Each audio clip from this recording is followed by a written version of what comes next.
So today we're going to be reacting to Bleacher Report grading every single rookie at the Olympic break. I'm also going to give my grades for these rookies as well and see how far or how close we are to, well, to each other. So they're going to be grading a lot of the top picks, and Brink is going to be omitted because, well, she tore her ACL way too early. But if you were to ask me for Brink, up to that point, I would have given her a B+. Very, showed a lot of potential. Her blocking was exceptional, but it's not like she was a major contributor. Like, outside of that, more so potential than anything. Before we get on, if you guys are new to the channel, subscribe. We are trying to hit 25.1k by the end of the day, and we are 7 off. So let's take a look right here. Let's take a look. So Caitlin Clark, A+, A or A+. It all just depends on how you thought Caitlin Clark was going to be, because she isn't shooting the best. I would still say she's top 5. If you're asking me what the MVP race would go, it would go, like, I have her on my all WNBA first team, so it has to be A+. She's a rookie, and I have her on my all WNBA first team. Maybe if you thought she was going to walk the MVP, it's not an A+, but I don't know. When it comes to evaluating rookies' trajectory, weighs in just as heavily as anything else. We've witnessed Indiana Fever #1 Caitlin Clark get more and more comfortable as the season progressed, and she's leading the 7th place Fever 11 of 15 into brighter days, and potentially the playoff conversation. Clark spent the last weeks before Olympic break truly rounding into the offensive form that captivated us from the start of her college career. She became the first rookie in WNBA history to record a triple-double. Don't let it distract you the fact she only surrendered 4 turnovers. Her first pro game with fewer. She only had 1 with fewer than 5. That's just wrong. That's just objectively incorrect. She had 3 turnovers in the game where she only had 3 points against the Liberty. She barely touched the ball in that game. Clark leading all rookies in points, assists per game, steals per game. Is that not exactly tied with injuries? 3-pointers and WNBA.com's efficiency rating. I don't know what the hell that means. Like, if I'm going to complain about stats, say Angel Reese is better, I'm going to also be very confused and say, what the hell is WNBA? What is the WNBA efficiency rating? Through 26 games, she's on pace to be the first rookie ever with a 15-5-5 season. She's obviously going to have a 15-5-5 season. The Iowa product also leads the league in assists and 5th in 3-pointers made per game. Among rookies by 20 games, 20 minutes per night, her offensive efficiency is #1. Stats were going to be good to begin with, but she's elevated and to exceed our most obnoxious expectations. Clark set a single game assist record, and yeah, A+. A+. Cardoso, C. I don't think she's a good fit with Angel Reese on the floor at the same time. Like, there are some games where they look good, where they're playing like ping pong off the backboard to each other. But in general, I don't think it's a good fit. I think there are spells in games where they're a good fit together. I think both Angel Reese and Kamilla Cardoso play better without each other. So I would say that because Angel Reese has just been better. If you could move on from Cardoso, I would if you're Chicago, because I think she is a superstar in a different setting. I just think that I think Cardoso has looked better with with what's her name on the floor, Izzy Harrison, and Reese has looked at her best, I felt, with Elizabeth Williams on the floor. So there's been times they've looked good together. I would give her a C. I think she's had games where she's looked unguardable, but also games she's looked terrible. A 6'7", 23-year-old centers held her on the paint, making the Sky a particularly annoying team to play against. Combined fellow rebounding rookie Angel Reese. She's only second the recent rebounds per game among first year players 7.8, which ranks 11th league-wide. Her confidence is increasing. She's now averaging 26.2 minutes per game, #3 among rookies.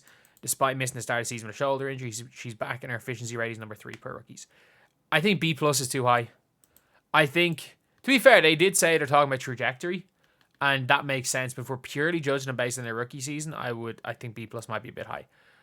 Rickea Jackson, I'm going to give a B+ to Rickea Jackson. I think if we're talking trajectory, maybe A-, because she is, if you're asking me about trajectory in 5 years' time, how I rate this rookie class, I know this is a crazy thing to say, but I think there are four like all WNBA players in this class. For me, it's probably Caitlin, Rickea, Cameron, Angel.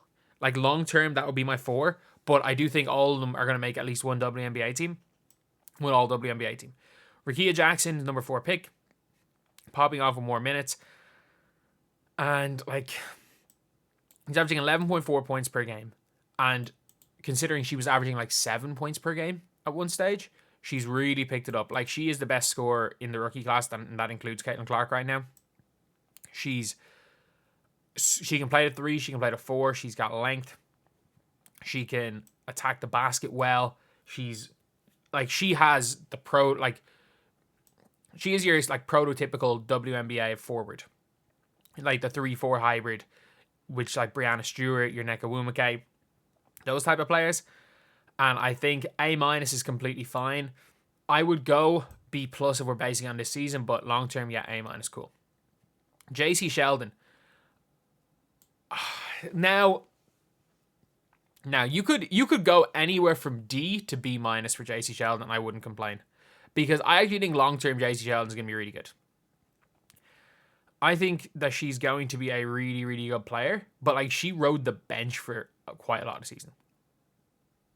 Like, she can hit shots. Look, she was the reason. If Jacy Sheldon doesn't hit those 2 big threes in a row, they don't beat Indiana.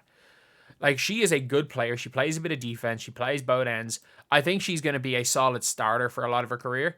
And like, that's, again, she's the worst first rounder that gets legitimate burn.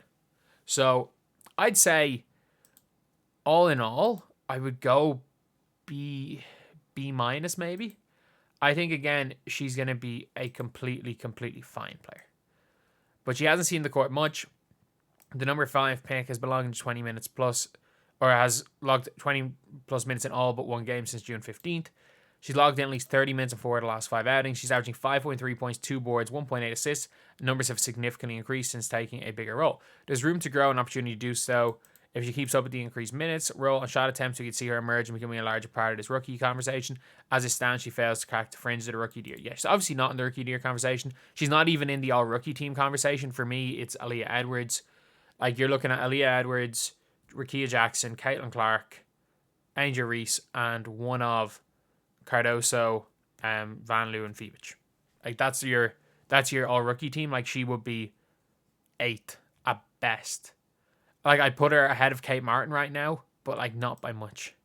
Really not by much. Aaliyah Edwards. Now, I think she's cooled off a bit. She's been fine. Whatever, like, you're looking at C+, I would go like B+ maybe for her.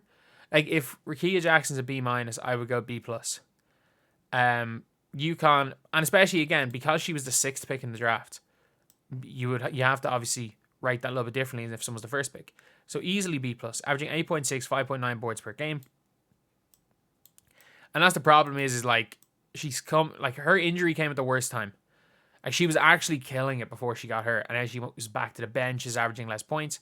Look, it is what it is, and they gave her a B-. I think that's a very low for how well, especially before she got hurt and the spell of form she was in around the end of June-ish, middle of June. Like, she was looking like, she is, by the way, she has outperformed Angel Reese every time they matched up. So, and she's very good off the ball. She cuts very well off the ball. So I think B- is very low for her. I would go more so B+.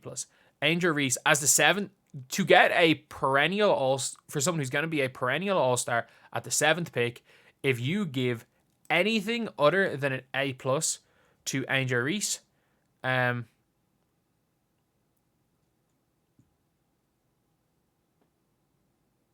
you're wrong if you give her another A+. Every day past, we ask of what on earth teams do to let her drop to 7. I mean, it makes sense. Look, the real question was, at the time, Angel Reese or Aaliyah Edwards. Because if you're looking at the picks, Jacy Sheldon was picked by Dallas because they had Natasha Howard and Satu Sabali.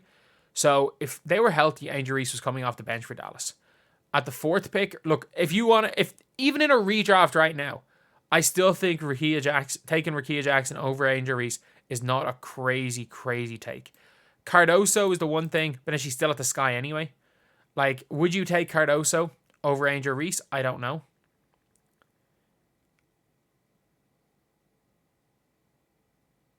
Like, that would be a question. Cameron Brink, I still think in a redraft, you probably take her 3 over Cardoso and Cardoso drops. I still don't think that if you ask the Sparks, would you take Angel Reese? Obviously, because Cameron Brink's injured. But If you could get a healthy Cam Brink, I still don't think they do it. I think the real question was like, why did they not take her to her local team in Washington? Get the hometown player, and then Dallas was a hindsight thing. Like the Dallas thing is a hindsight. Like nobody realized she was going to be this good. But where Clark is sharpened up on defense, Reese starting to ramp it up on offense. I don't think so. Like she had that brilliant game in Seattle, but I really don't really think so. She hasn't had fewer than 10 boards in a game since May 30th, which is fair. That's actually ridiculous. But how is it not A+? How is it not A+? Oh my God. How do you get a person who's going to be a perennial all-star at 7? The best rebounder in the WNBA at 7, especially in the offensive end, and don't give her an A+. That is berserk. But anyway, yeah, that is the video. My grades would be A+ for Caitlin Clark. I would go C+ for Cardoso. I would have B+ for Rickea Jackson. Or no, A- for Rickea Jackson is fair enough. I would probably go C+ for Jacy Sheldon's fair. I'd go B+ for Aaliyah Edwards, where they have B-. And then I would obviously go A+ for Angel Reese. How do you not give Angel Reese A+? But anyway, that is the video. Thank you guys for watching. Please like, comment, and subscribe.